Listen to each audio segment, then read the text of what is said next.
2023 as passed by Lok Sabha.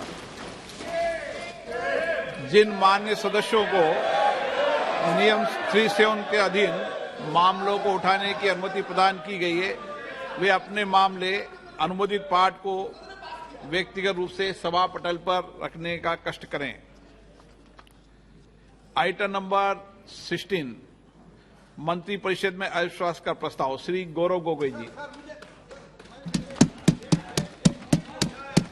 एक point sir, सुबह जहां तक मैं जानता हूं, सुबह आपके ऑफिस में एक चिट्ठी आया था सेक्रेटरी जनरल के ऑफिस में, श्री राहुल गांधी जी गौरव गोगोई के स्थान पर बोल रहे हैं। क्या हुआ सर? हम तो राहुल गांधी जी के भाषण सुनने के लिए हम उत्सुक है सर, हम उत्सुक है राहुल गांधी का। राहुल क्या हो गया ऐसे? क्या एकदम सुबह सर 11:55 इनका चिट्ठी आया है सर, अभी 12 बजे चेंज हो गया। क्या हो गया? थोड़ा हमको भी समझ में आए सर, यही हमारा request. Let me understand what has happened sir. So he just at 11:55 he has given a letter that Mr. Rahul Gandhi is going to speak. What happened in 5 minutes? What is the problem, sir? We are very much enthusiastic to listen Mr. Rahul Gandhi, sir.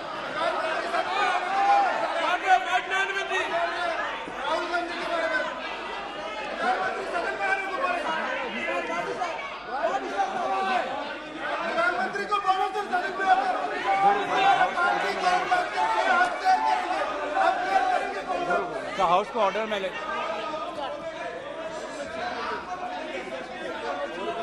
Sir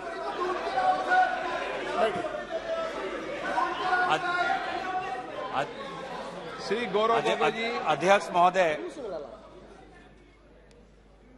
महोदय, आपके दफ्तर में अगर क्या हो रहा है, क्या दरखास्त दी गई है, आप खुद ही, आप इस सदन के रक्षक हैं। आपके दफ्तर के अंदर क्या बातचीत हुई है? क्या हम बताएं कि प्रधानमंत्री मोदी जी ने आपके दफ्तर के अंदर क्या क्या बातें की हैं? हम नहीं कहते। कोविड के चाहिए माननीय अध्यक्ष जी, बताना चाहिए। बताइए, एक गंभीर आरोप है माननीय अध्यक्ष जी, बताइए।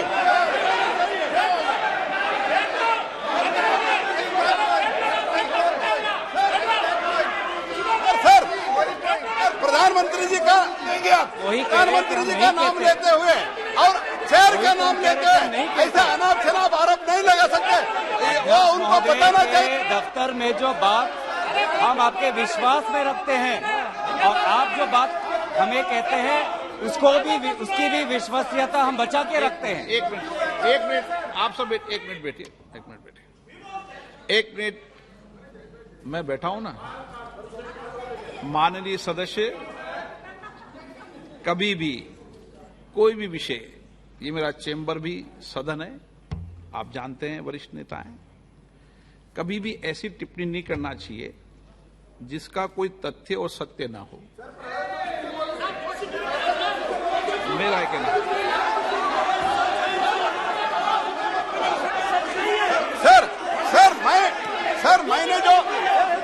मैंने जो पब्लिक डोमेन में है सर, जो पब्लिक जो पब्लिक डोमेन में है, इन्होंने जो लेटर दिया है और प्रेस को भी कहा है, सर। प्रेस के पास अनुभव होता है, प्रेस के पास भी सर इनका लेटर है सर, प्रेस पे चल रहा है। उसके बारे में मैंने पूछा, मैंने कुछ सीक्रेट नहीं पूछा, सीक्रेट इनका जो सीक्रेट है मैंने नहीं पूछा, लेकिन इन्होंने क्या बता रहे हैं माननीय प्रधानमंत्री जी का नाम लेके शेयर कर गरिमा और एक संसद की, उनको पता है, वो बोलने तो हम भी चर्चा के लिए तैयार है, लेकिन ऐसा अनाप शनाप आरोप नहीं लगा सकते हैं। अगर मंत्री महोदय, अगर ये ऐसा नियम शुरू करना चाहते हैं कि सदन, आपके दफ्तर में जो बात होती है उसको बाहर उजागर करना चाहेंगे तो बात हम भी रख सकते हैं सर, हम भी उल्टा बात रख सकते हैं अंदर के। तो इस प्रकार के आप संसदीय मंत्री हैं, आप इस पब्लिक डोमेन में please understand, it is in the public domain, it is in the media, it is in the social media. What are you talking?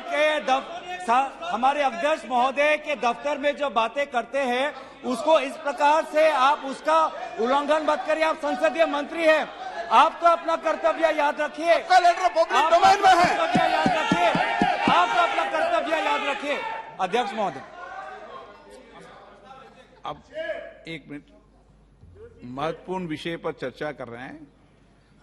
कोई भी ऐसा, हम इस सदन की गरिमा के अनुसार बोले, सदन की परंपराओं के अनुसार बोले।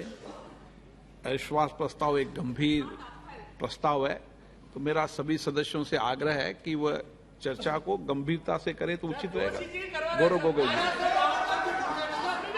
अध्यक्ष महोदय, मैं इस प्रस्ताव को आपके समक्ष रखता हूं और आपकी अनुमति की अपेक्षा करता हूं कि मैं अपना वक्तव्य रखूं। अध्यक्ष महोदय, मैं सबसे पहले आपका आभार प्रकट करता हूं कि आपने इंडिया अलायंस के इस अविश्वास प्रस्ताव को आपने स्वीकार किया।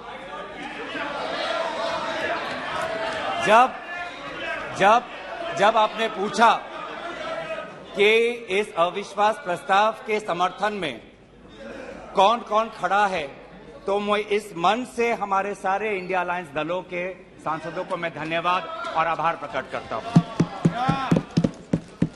सर, ये अविश्वास प्रस्ताव हमारी मजबूरी है। ये हमारी मजबूरी है कि हम अविश्वास प्रस्ताव हमें लाना पड़ा, क्योंकि ये बात कभी भी संख्या की नहीं थी। ये बात हमेशा इंसाफ की थी, मणिपुर के इंसाफ की थी। आप पहले प्रस्ताव रख दो आप पहले। सर, प्रस्ताव मैंने आपसे अनुमति मांगा, मैं प्रस्ताव आगे करता हूं। मैंने शुरुआत में उनकी अनुमति मांगी। ये इंसाफ मणिपुर की है, मणिपुर के लिए है। इंसाफ है। मैं पढ़ूं महोदय, मैं निम्नलिखित प्रस्ताव पेश करता हूं कि ये सभा मंत्री परिषद में विश्वास का भाव व्यक्त करती है। सर, अध्यक्ष महोदय, ये अविश्वास प्रस्ताव मणिपुर के लिए हम लाए हैं, इंडिया अलायंस, क्योंकि मणिपुर आज इंसाफ मांगता है। मणिपुर का युवा इंसाफ मांगता है, मणिपुर की बेटी इंसाफ मांगती है, मणिपुर के किसान इंसाफ मांगते हैं, मणिपुर के छात्र इंसाफ मांगते हैं। और मार्टिन लूथर किंग ने कहा है, मार्टिन लूथर किंग ने कहा है कि अगर कहीं भी नाइंसाफी हो तो वो हर जगह के लिए इंसाफ का खतरा बन सकता है। Injustice anywhere is a threat to justice everywhere. तो ये जो घटनाएं मणिपुर में हो रही है, इसको ये हम ना समझे कि उत्तर पूर्वांचल के किसी कोने में हो रहा है, ये भारत में हो रहा है। सर, अगर मणिपुर जल रहा है तो भारत जल रहा है। अगर मणिपुर में आग लगी है तो भारत में आग लगी है। अगर मणिपुर विभाजित हुआ है तो भारत विभाजित हुआ है। तो आज हम सिर्फ मणिपुर की बात नहीं कर रहे, हम भारत की बात कर रहे हैं। सर, हमारी मांग स्पष्ट थी कि देश के मुखिया होने के नाते प्रधानमंत्री सदन में आए, अपनी बात रखे, अपनी संवेदना प्रकट करे और उस पर सारे पार्टी समर्थन दे और मणिपुर को एक संदेश जाए कि इस दुख की घड़ी में पूरा सदन मणिपुर के साथ है, हम मणिपुर में शांति चाहते हैं। यह हमारी अपेक्षा थी, यह हमारी अपेक्षा थी। लेकिन अफसोस की बात है कि ऐसा नहीं हुआ। प्रधानमंत्री महोदय ने एक मौन व्रत लिया कि सदन में ना लोकसभा में कुछ बोलेंगे, ना राज्यसभा में कुछ बोलेंगे।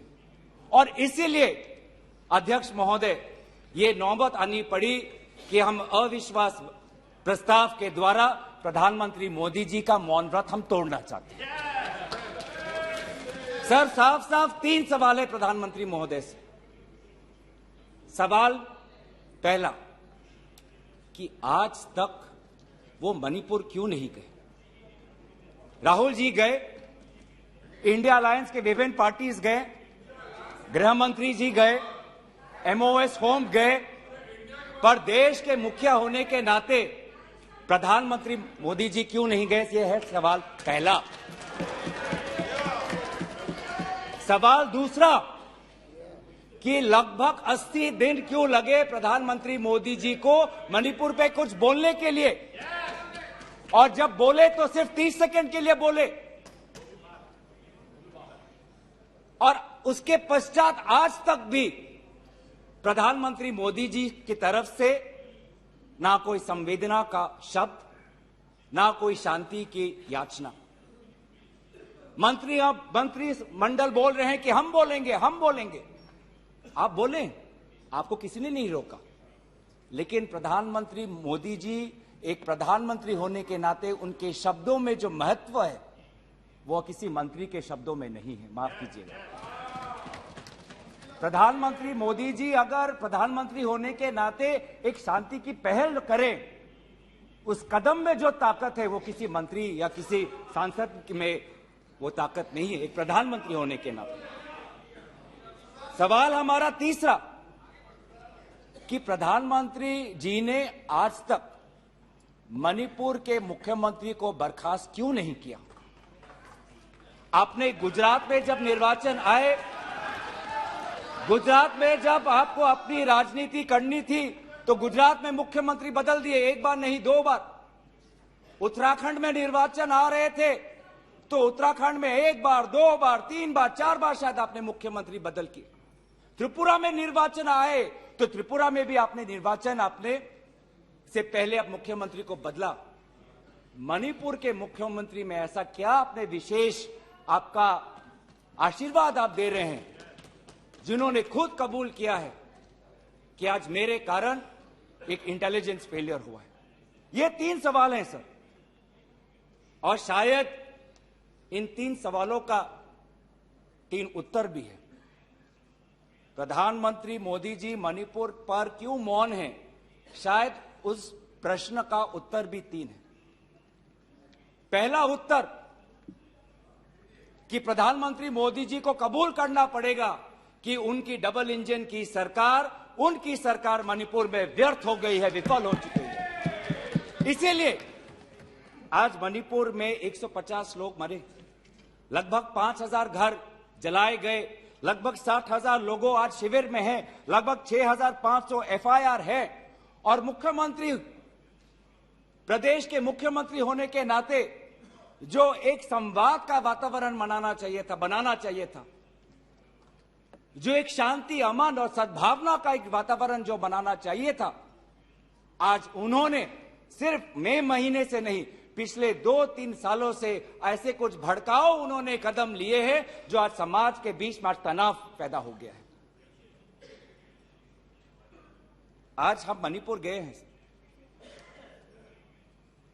क्या मणिपुर में यह सबसे पहला हिंसा हुआ है? नहीं। क्या उत्तर पूर्वांचल में यह सबसे पहला हिंसा हुआ है? नहीं। इससे पहले भी हुए हैं, मणिपुर में भी हुए हैं। मैं खुद उत्तर पूर्वांचल का हूं, मैं खुद जिम्मेवारी से कहता हूं कि हुए हैं, लेकिन पहली बार, अरे आप में से तो कोई गया भी नहीं, आप क्या जानेंगे? पहले जाओ और फिर हमें परामर्श दो, पहले आप लोग जाओ।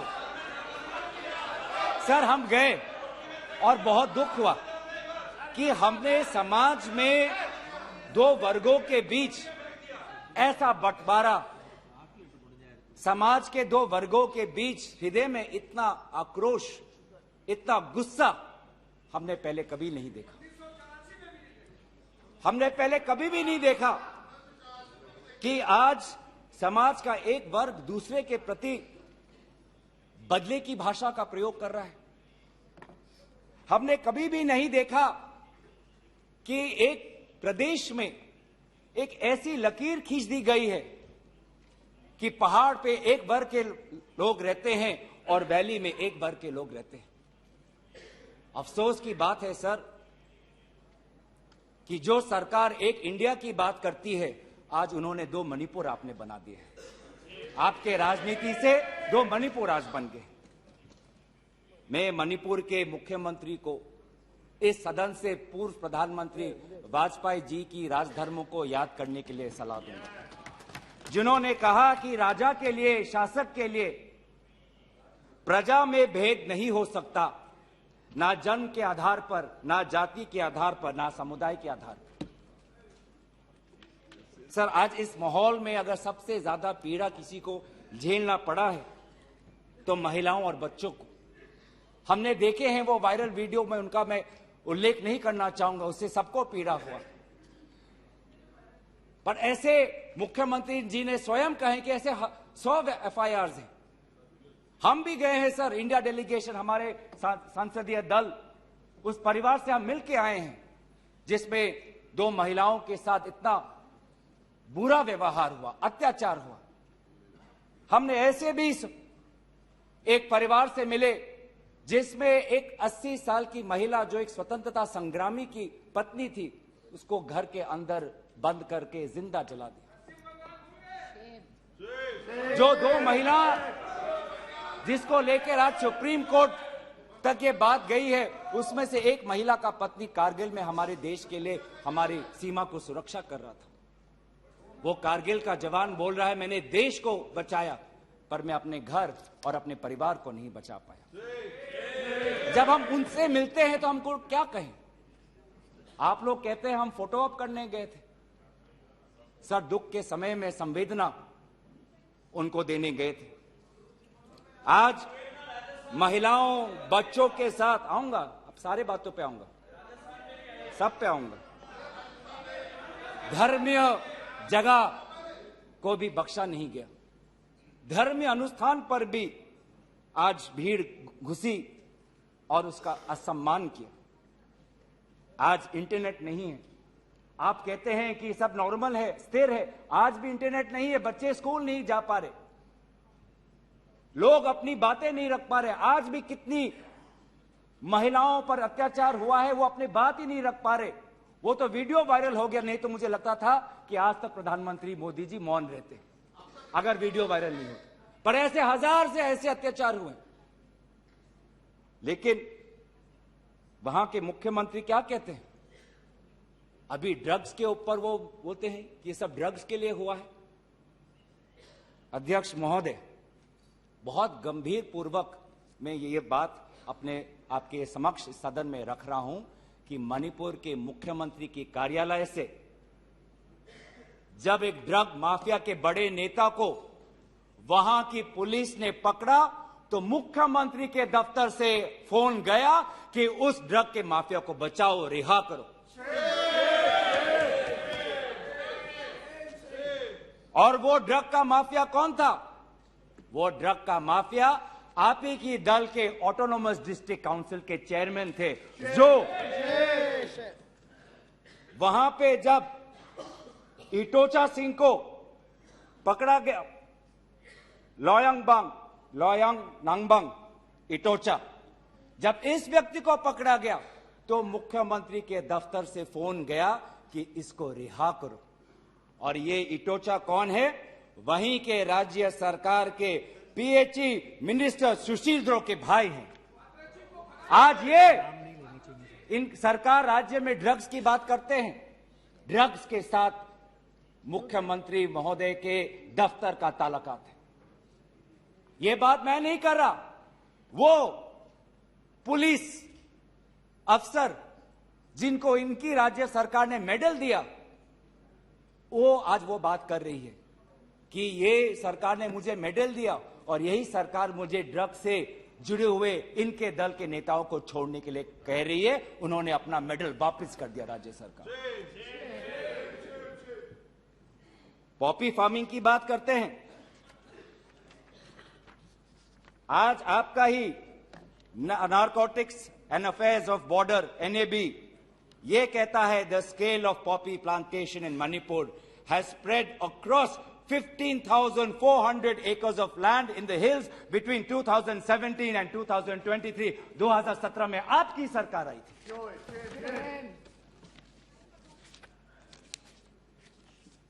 आज इंडियन फॉरेस्ट सर्वे रिपोर्ट 2021 में कहता है that within 2 years time the forest area of Manipur has decreased by 248.63 square kilometers। ये आपके सरकार के नजर के सामने वहां के जंगलों को काटा जा रहा है और पॉपी फार्मिंग को बढ़ावा दिया जा रहा है। गृह मंत्री ड्रग्स को लेकर बार बार वक्तव्य देते हैं, लेकिन गृह मंत्री महोदय आपको भी पता है कि पिछले 5-6 सालों में ड्रग्स की ये समस्या कमी नहीं, थमी नहीं, बढ़ती जा रही है। लगभग 2017 में NCRB का डेटा है 1113 केसेस, 2021 में 3611। तो ड्रग्स की समस्या आज बढ़ती जा रही है। तो कहीं ना कहीं प्रधानमंत्री जी चाहते हैं कि वो मौन रहे ताकि उनकी राज्य सरकार की छवि धूमिल ना हो, क्योंकि उनको छवि से लगाव है। चाहे लोगों पे अत्याचार हो, ड्रग्स की समस्या बड़ी हो, ये उनके लिए महत्व नहीं रखता। पर जैसे कि मैंने कहा कि उनके मौन रहने का कारण 3 है, अभी तो मैंने सिर्फ एक कारण का उजागर किया। और दूसरा कारण यह है, और बहुत मैं सम्मानपूर्वक ये बात कहना चाहता हूं, दूसरा कारण प्रधानमंत्री मोदी जी का मौन रहने का यह है कि आज भारत केंद्र सरकार का गृह विभाग और राष्ट्रीय सुरक्षा सलाहकार आज विफल हुए हैं। क्या हो रहा है मणिपुर में? 5000 से ज्यादा हथियार आज लोगों के हाथों में है। लगभग 35 पुलिस स्टेशंस में भीड़ वहां जाकर वहां से हथियार अपने साथ ले जाते हैं। कभी आप जितने भी राज्यों का आपने जो उजागर किया है, कभी ऐसी स्थिति देखी है कि 2 महीनों में एक भीड़ पुलिस थाने में जाकर, पुलिस ट्रेनिंग कॉलेज में जाकर वहां पे जो हथियार है वो लेके जाती है? क्या क्या हथियार ले गए हैं? क्या क्या हथियार लूट के ले गए हैं? INSAS rifle, AK-47, light LMG light machine gun, self loading rifle, SMC, motor, grenade, bullet proof jacket, 6 lakh ammunition, 6 lakh गोलियां आज लोगों के बीच में है। कि ये राष्ट्रीय सुरक्षा का मामला नहीं है? कहां है राष्ट्रीय सुरक्षा सलाहकार? ये जो बंदूक है, ये जो गोलियां हैं, किस पर चलाएंगे? ये गोलियां हमारे भारतीय सेना के नौजवानों पे चलाएंगे। ये गोलियां मणिपुर के पुलिस पर चलाए जाएंगे। ये गोलियां मणिपुर के निहत्थे लोगों पर बरसाए जाएंगे। क्या क्या आपने आज ये जो हथियार है सिर्फ मणिपुर तक सीमित नहीं रहेंगे सर। लगभग ये जो 6 लाख एम्यूनेशन है, गोला बारूद है, AK-47, ये तो युद्ध के हथियार है, ये युद्ध के अस्त्र है। ये सिर्फ मणिपुर तक नहीं सीमित रहेंगे, ये आज उत्तर पूर्वांचल में भारत के अलग अलग जगह में ये हथियार जाएंगे और भारत के समाज को आज अशांति का वातावरण बनाएंगे। तो क्या कर रहे हैं आप? आज दुख की बात है कि अभी मुख्यमंत्री पहले तो समाज पर दोष ठहरा रहे थे, अब मुख्यमंत्री, मणिपुर के मुख्यमंत्री केंद्र सरकार और असम राइफल्स पे आज निशाना साध रहे हैं। आज ही हमें सुनने में मिला कि असम राइफल्स, जिसको जिम्मेवारी दी गई है देश को, लोगों को बचाने के लिए, उनको हटाया जा रहा है। मुख्यमंत्री के घर के जो विधायक हैं, मैं उनका नाम नहीं लूंगा, वो पूछते हैं कि इतने हथियार कहां से आए? क्या कर रही है केंद्रीय शासित सुरक्षा दल? ये असम राइफल्स किसके अनुसार काम करता है? ये असम राइफल्स गृह विभाग के मंत्रालय से इनको निर्देश दिया जाता है। तो एक ऐसी व्यवस्था बन गई है मणिपुर में कि मणिपुर के पुलिस आज असम राइफल्स के जवान पर उंगली उठा रहे हैं, असम राइफल्स के जवान आज मणिपुर के पुलिस पर उंगली उठा रही है। ये बना है 21वीं सदी के भारत में। ऐसे हम समाधान कर रहे हैं पिछले 3 महीनों से। आज सुप्रीम कोर्ट ने जो जांच कमेटी बैठाई, उससे साफ साफ साबित होता है कि सुप्रीम कोर्ट ने भी आज केंद्र सरकार और राज्य सरकार के जो काम है उसको स्वीकार नहीं किया है। आज इसीलिए कमेटी बैठाई गई है। मैं पूछना चाहूंगा कि गृह मंत्री, आपने एक 51 मेंबर्स का कमेटी बैठाया, कितने बार वो कमेटी बैठी? आप 3 दिन थे, आप वहां पे गए, 51 आपने एक पीस कमेटी बैठाई, अच्छी बात है, लेकिन वो कमेटी आज तक असफल रही। गृह मंत्री ने कहा कि मैं 15 दिन बाद में आऊंगा, पर गृह मंत्री 15 दिन हो गए हैं पर मणिपुर में दिखाई नहीं दिए। जब एक suspended insurgency group UKLF United Kuki Liberation Front का चेयरमैन एसएस हाउकेप लीगल बयान में एफिडेविट में यह बात कहता है कि भाजपा ने 2017 और 2019 के निर्वाचन में एक उग्रपंथी संगठन का उन्होंने सहयोग लिया। एक लीगल एफिडेविट में यह बात लिखा है। यह है इनका राष्ट्रवाद, यह है इनका राष्ट्रवाद, जो राष्ट्रवाद देश की अखंडता को आज सत्य के दांव पे आज भूल चुका है। यह राष्ट्रवाद है कि जो आज देश की अखंडता के साथ खिलवाड़ कर रहा है। आज उत्तर पूर्वांचल में आपके बड़े बड़े जो भी बातें हैं सारे अभी तक नाकाम रहे। एनआरसी की बात करते हैं, आज तक एनआरसी असम में लागू नहीं हुआ। सीएए की बात करते हैं, ऐसा एक माहौल वहां पे हुआ कि पूर्व जापान के प्रधानमंत्री असम नहीं जा पाए। नागा पीस फ्रेमवर्क 8 साल हो गए, अभी तक हमने नहीं देखा कि ये नागा पीस फ्रेमवर्क में हुआ क्या है। गृह मंत्री आज नागा विधायक से अलग से मिलते हैं, मणिपुर के से आए हुए कुकी विधायक से अलग से मिलते हैं। क्यों नहीं आप सबको एक साथ मिलकर बुलाएं और शांति की अपेक्षा करें? ये अलग अलग मीटिंग क्यों? ऐसे उत्तर पूर्वांचल की समस्या नहीं सुलझेगी कि अगर आप समाज, जाति, धर्म के आधार पर बंटवारा करें। आपको साथ में लेना पड़ेगा। पहली बार हम ये देख रहे हैं कि 2 उत्तर पूर्वांचल के राज्य असम और मिजोरम के पुलिस अफसर एक दूसरे पे गोली चला रहे। ये आपकी राष्ट्रीय सुरक्षा की नीति है। इसी बात का उजागर राहुल गांधी जी ने इस सदन में किया था जब उन्होंने आपको चेतावनी दी थी कि आप उत्तर पूर्वांचल के साथ खिलवाड़ कर रहे हो। उत्तर पूर्वांचल हमारे देश का हिस्सा है, इन्होंने कहा था। आज जो तीसरा कारण मैं आना चाहता हूं जिसके कारण प्रधानमंत्री मोदी जी मौन है। पहला, उनकी राज्य सरकार विफल थी। दूसरा, उनका गृह विभाग और राष्ट्रीय सुरक्षा सलाहकार विफल रहे। और तीसरा, प्रधानमंत्री मोदी जी के मौन रहने का कि वो अपनी भूल कबूल करना नहीं चाहते। अगर वो बोले तो कि उनकी चूक हुई है राज्य सरकार से, तो ये भूल वो कभी जनता के सामने कबूल नहीं करना चाहते, मौन रहना पसंद करते हैं। और यह पहली बार नहीं हुआ है, यह पहली बार नहीं हुआ है जब भारत के स्वर्ण पदक लाने वाले कुश्ती के महिला खिलाड़ी जब सड़क पे जब विरोध कर रहे थे तो प्रधानमंत्री मौन थे। जब 750 किसान आंदोलन पे उनकी जीवन गई, बलिदान दिया, शहीद हुए तो प्रधानमंत्री मौन थे। जब 2020 में दिल्ली में रायट्स हुए, दंगे हुए, पर विदेश के एक सरकार के नेता आए थे, उस समय भी प्रधानमंत्री मौन थे। जब अडानी पर इसी सदन में राहुल गांधी जी ने प्रधानमंत्री मोदी जी से सवाल किया कि कितने बार अडानी जी एक विशेष कंपनी को प्रधानमंत्री के साथ जाने पर उनको सुविधा हुआ, तो प्रधानमंत्री मोदी जी मौन थे।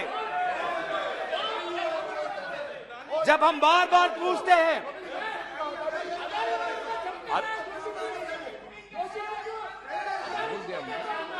सर बड़ी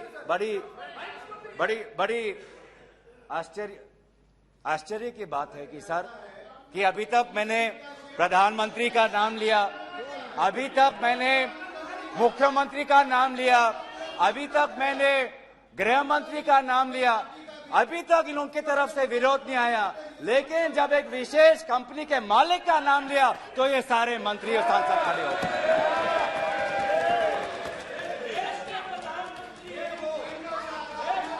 किसकी सरकार है सर? ये किसकी सरकार है?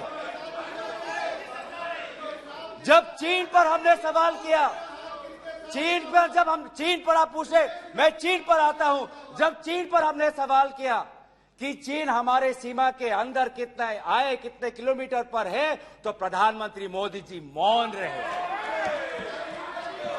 प्रधानमंत्री मोदी जी ने G20 के बाली समिट में प्रेसिडेंट शी जिनपिंग के साथ क्या बातचीत की, उनके विदेश मंत्रालय ने इसको छुपाने की कोशिश की, लेकिन जब चीन के विदेश मंत्रालय से बात आई तो भारत सरकार के विदेश मंत्रालय ने खुद कबूल किया कि हाँ, हमने ये बात छुपाई थी कि बहुत संवेदनशील बातें प्रधानमंत्री मोदी जी ने शी जिनपिंग के साथ बाली में किया। हम पूछना चाहते हैं कि क्या बातें की आपने, क्या समझौता हुआ, क्या बताएंगे? विदेश मंत्री ने कुछ दिन पहले हम सबके समक्ष एक स्टेटमेंट रखा, पर उस स्टेटमेंट पर भी बाली में प्रधानमंत्री मोदी जी और प्रेसिडेंट राष्ट्रपति शी जिनपिंग के बीच में क्या बात हुई, इन्होंने उजागर नहीं किया। आप चीन की बात करते हैं, तो प्रधानमंत्री मोदी जी जब जम्मू कश्मीर के पूर्व राज्यपाल ने कहा कि उन्होंने प्रधानमंत्री को फोन किया था, तो पूर्व ये राज्यपाल ने क्या कहा कि उनको चुप रहने का सलाह उनको मिला। प्रधानमंत्री मोदी जी मौन रहे। जब पूर्व एक राज्यपाल ने कहा कि हमने सुरक्षा मांगी थी हमारे पुलवामा के जवानों के लिए, लेकिन हमको कोई सुरक्षा नहीं मिली। जब ऐसा गंभीर बात एक पूर्व राज्यपाल, आपकी ही चुनी हुई राज्यपाल ने रखा, तो प्रधानमंत्री मोदी जी मौन रहे। जब कोविड में सेकेंड वेव में लोग के सांसों में, फाफड़ों में ऑक्सीजन नहीं था, तब प्रधानमंत्री पश्चिम बंगाल में वोट मांग रहे थे। जब मणिपुर में महिलाओं पर अत्याचार हो रहा था, तो प्रधानमंत्री जी कर्नाटक में वोट मांग रहे थे। ये कैसा राष्ट्रवाद है? यह कैसा राष्ट्रवाद है जो देश से ऊपर अपने सत्ता को ज्यादा महत्व देता है? इस देश के इतिहास में हमने दूसरे प्रधानमंत्री भी देखे हैं। हमने ऐसे भी प्रधानमंत्री देखे हैं जिन्होंने उत्तर पूर्वांचल और भारत की संवेदना को समझा। मैं उदाहरण देना चाहता हूं। जब असम में हमारा असम अकॉर्ड हुआ 1985 में, तो असम में हमारी कांग्रेस की सरकार थी, लेकिन शांति के पहल के लिए उस समय के पूर्व प्रधानमंत्री राजीव गांधी जी ने कहा कि कांग्रेस की सरकार बर्खास्त होनी चाहिए, हम एक निर्वाचन लाना चाहते हैं ताकि शांति आगे बढ़े। ये हमारा राष्ट्रवाद है कि दल से ऊपर हमारा देश, ये हमारा राष्ट्रवाद है। जब मीजो अकॉर्ड हुआ, सुन लीजिए, सुनने का धैर्य रखिए। जब मीजो अकॉर्ड हुआ 1986 में, तो मिजोरम में हमारी सरकार थी, लेकिन राजीव गांधी जी ने लालडेंगा जी के साथ समझौता करके मीजो अकॉर्ड उन्होंने स्थापना किया 1986 में, और वहां के पूर्व लालडेंगा जी मिजोरम के इंटरिम गवर्नमेंट के मुख्यमंत्री बने। और निर्वाचन ये है कि हमें सत्ता नहीं, हमें शांति चाहिए उत्तर पूर्वांचल में। अगर सत्ता खोनी पड़ी, दल का बलिदान देना पड़ा, तो उत्तर पूर्वांचल और देश की अखंडता के लिए हम वो बलिदान देने के लिए तैयार हैं। सोनिया जी को याद होगा, जब मीजो अकॉर्ड हुआ उसके अगले ही दिन राजीव गांधी जी और सोनिया जी मिजोरम गए थे, आइजवाल गए थे, और जगह जगह पर लोगों ने इन दोनों का स्वागत किया और उन्होंने कहा, स्वागत राजीव गांधी जी, वेलकम राजीव गांधी जी, आप शांति के प्रतीक हो। ऐसा पहल प्रधानमंत्री मोदी जी मणिपुर में क्यों नहीं करते? हम उनका समर्थन करेंगे। इस सदन में जब 2012 में असम में कोकराझार में जब हिंसा हुआ, तो इस सदन में, लोकसभा में, राज्यसभा में हमारे पहले प्रधानमंत्री डॉक्टर मनमोहन सिंह जी ने इस सदन में उन्होंने बात रखी। जब कोकराझार में जब हिंसा हुआ, तो उसके 7 दिन बाद प्रधानमंत्री मनमोहन सिंह जी वहां पर गए और उन्होंने क्या कहा? उन्होंने कहा असम में जाकर, we are one people, we are one nation, we must live together as such, we must restore peace and calm throughout the area. ऐसी बातें प्रधानमंत्री मोदी जी क्यों नहीं करते? चलिए मेरे दल का नहीं, मैं आपके दल का उदाहरण देता हूं। जब 2002 में गुजरात में जब दंगे हुए, तो उस समय के प्रधानमंत्री वाजपेयी जी गुजरात गए थे, शाह आलम के वो रेफ्यूजी कैंप में गए थे। तो सीधा सर, मैं प्रधानमंत्री जी से तीन में हमारी याचना है। तीन हमारे याचना है। याचना एक कि वो सदन में आकर अपनी बात रखे, लोकसभा में आए और राज्यसभा में भी जाएं, लोकसभा में भी आए और राज्यसभा में भी जाए। हमारी याचना दूसरा कि वो मणिपुर जाए और पूरे पार्टी को लेके जाए। ये बात हमने सदन के प्रारंभ होने से भी पहले कहा था कि अगर प्रधानमंत्री पूरा मणिपुर को में एक ऑल पार्टी डेलीगेशन लेके जाएंगे तो हम सब उसमें शामिल होंगे। और हमारा तीसरा ये याचना है कि मणिपुर के विभिन्न समाज सेवक संगठनों को बुलाकर एक मीटिंग करिए, शांति का एक पहल रखिए। लेकिन प्रधानमंत्री क्या कर रहे हैं? प्रधानमंत्री आज इंडिया अलायंस को बदनाम करने में तुले हैं, देश के नाम को आज बदनाम करने में तुले हैं। अफसोस की बात है, अफसोस की बात है, जब आप पॉपुलर फ्रंट ऑफ इंडिया की बात करते हैं, इंडिया मुजाहिदीन की बात करते हैं, ईस्ट इंडिया कंपनी की बात करते हैं, तो हम इंडियन इंस्टीट्यूट ऑफ टेक्नोलॉजी की बात करते हैं, हम इंडियन स्पेस रिसर्च ऑर्गेनाइजेशन की बात करते हैं, हम इंडियन पुलिस फोर्स की बात करते हैं, हम इंडियन एयरफोर्स की बात करते हैं।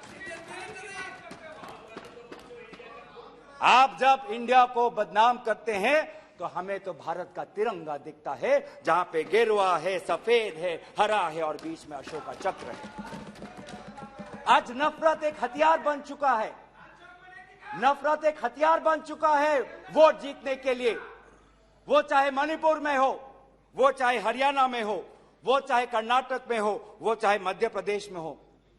आप जितना भी नफरत फैलाएं, आप जितना भी नफरत फैलाएं, हमने राहुल जी के नेतृत्व में भारत जोड़ो यात्रा किया है।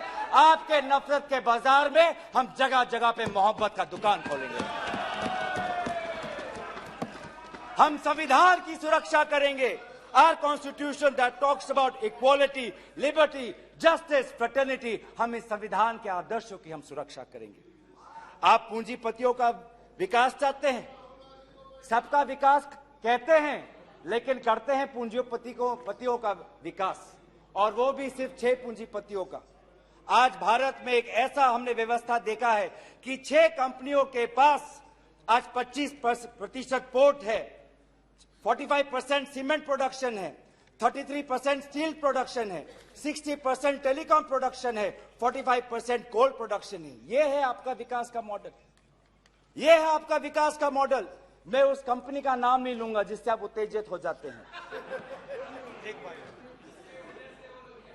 लेकिन दूसरे कंपनी को तो नाम ले सकता हूं।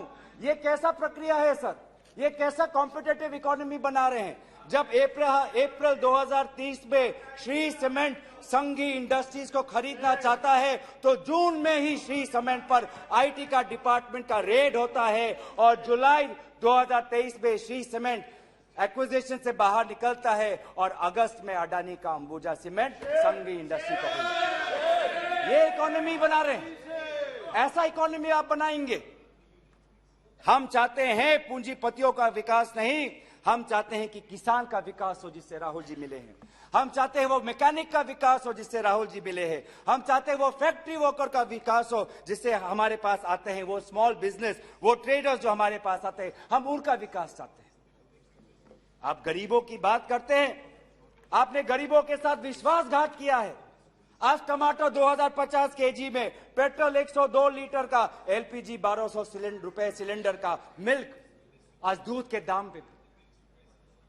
आपको इकोनॉमी की बात करते हैं, लार्जेस्ट फास्टेस्ट ग्रोइंग इकोनॉमी की बात करते हैं, जाइए ये भाषा उस आजाद मंडी के उस आदमी के सामने वो रखिए जिसके आंसू आज पूरे देश ने देखा है, जो कहता है रो रो के कि मेरे पास पैसा नहीं है। ये जीडीपी और फास्टेस्ट ग्रोइंग इकोनॉमी की बातें उनको समझाइएगा। आजादपुर मंडी में राहुल जी गए, आप किसान की बात करते हैं, आपके डेटा में आज हमको मिला है कि लगभग 10,000 किसानों ने आत्महत्या कर दी है, जिसमें से किसान है, श्रमिक है, कल्टीवेटर्स है। ये है पार्लियामेंट में आज उत्तर आता है कि एमजीएनरेगा में 5 करोड़ लोगों को आज एमजीएनरेगा से बाहर कर दिया है। ये आपका विकास है? तो सर ये आप गरीबों पे विश्वासघात करिए, हम राजस्थान की तरह देश में महंगाई में हम राहत लाएंगे। आप आदिवासियों में अत्याचार करें, हम आदिवासी छात्र, महिलाओं और एनजीओ के साथ हम भारत को हम जोड़ेंगे और इंडिया को जिताएंगे। India that is a union of states we will protect and we will win. जो 2024 में भारत जीतेगा, इंडिया जीतेगा। इतना अहंकार मत करिए। इन्हीं बातों के साथ मैं अपना प्रस्ताव यहीं पे रखता हूं। धन्यवाद। निशिकांत दुबे